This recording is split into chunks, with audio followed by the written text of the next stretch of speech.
Top news: Israel unleashes fires of hell in Gaza and warns Hamas will be shown no mercy if hostages are not returned as IDF airstrikes kill 330 including terror chief in dramatic end to ceasefire. Israel has warned that it will show no mercy on Hamas if the Israeli hostages are not returned as it unleashes a series of airstrikes on Gaza. At least 330 Palestinians are dead, according to Hamas, after the Israel Defense Forces, IDF, carried out extensive strikes in Gaza overnight after talks to extend the ceasefire had failed. Mahmoud Abu Wafah, the highest-ranking Hamas security official in Gaza, was also among those killed in the strike, sources affiliated with the terror group have claimed. Witnesses in Gaza say that Israel unleashed a fire of hell on the region, alleging that bodies and limbs are on the ground, and the wounded cannot find any doctor to treat them, AFP reports. The Israeli military, which reported it hit dozens of terror targets early on Tuesday, said the attacks would continue for as long as necessary.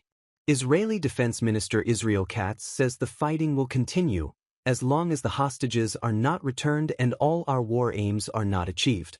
Prime Minister Benjamin Netanyahu, who has previously vowed to destroy Hamas, said Tuesday that Israel will from now on act against Hamas with increasing military strength. His office also accused Hamas of repeated refusal to release our hostages and rejecting proposals from U.S. President Donald Trump's Mideast envoy Steve Witkoff. Hamas has issued a statement accusing Israel of treachery for breaching the terms of the truce agreed on January 19 and warned Netanyahu's decision to launch widespread strikes on the Gaza Strip amounts to a death sentence for the remaining hostages held there.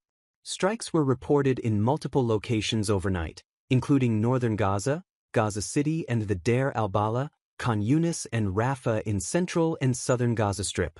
Officials with the Hamas-run Palestinian Health Ministry said many of the dead were children. In hospitals strained by 15 months of bombardment, piles of bodies in white plastic sheets could be seen stacked up as casualties were brought in.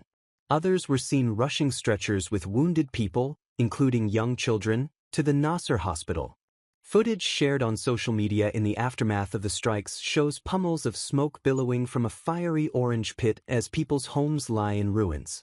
Witnesses in Gaza said Israeli tanks shelled areas in Rafah in the southern Gaza Strip, forcing many families who had returned to their areas after the ceasefire began to leave their homes and head north to Khan Yunis.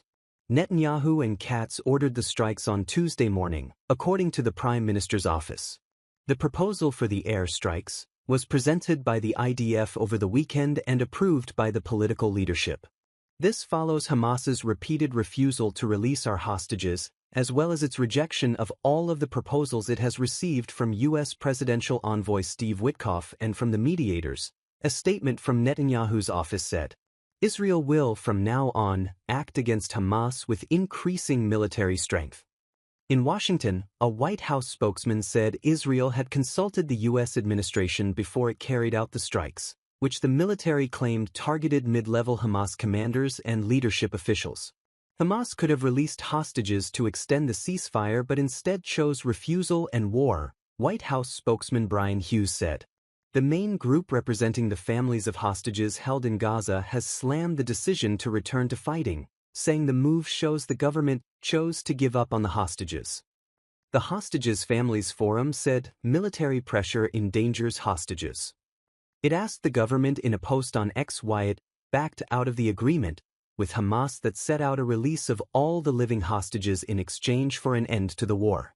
We are shocked, angry, and terrified by the deliberate dismantling of the process to return our loved ones from the terrible captivity of Hamas, the group said. Negotiating teams from Israel and Hamas had been in Doha as mediators from Egypt and Qatar sought to bridge the gap between the two sides after the end of an initial phase in the ceasefire, which saw 33 Israeli hostages and 5 Thais returned in exchange for some 2,000 Palestinian prisoners. With the backing of the United States, Israel had been pressing for the return of the remaining 59 hostages still held in Gaza in exchange for a longer-term truce that would have halted fighting until after the Muslim fasting month of Ramadan and the Jewish Passover holiday in April. However, Hamas had been insisting on moving to negotiations for a permanent end to the war and a full withdrawal of Israeli forces from Gaza, in accordance with the terms of the original ceasefire agreement. Each side has accused the other of failing to respect the terms of the January ceasefire agreement, and there were multiple hiccups during the course of the first phase.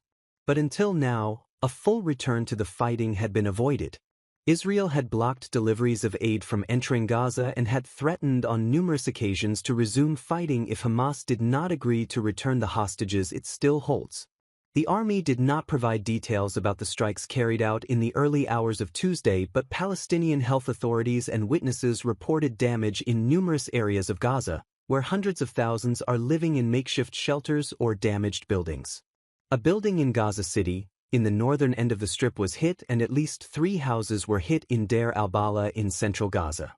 In addition, the strikes hit targets in the southern cities of Khan Yunis and Rafah, according to medics and witnesses.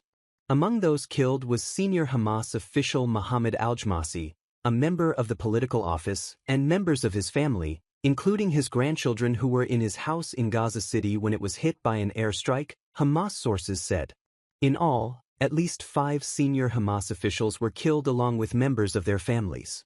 Much of Gaza now lies in ruins after 15 months of fighting, which erupted on October 7, 2023, when thousands of Hamas-led gunmen attacked Israeli communities around the Gaza Strip, killing some 1,200 people, according to Israeli tallies, and abducting 251 hostages into Gaza over the continued occupation of Palestinian land.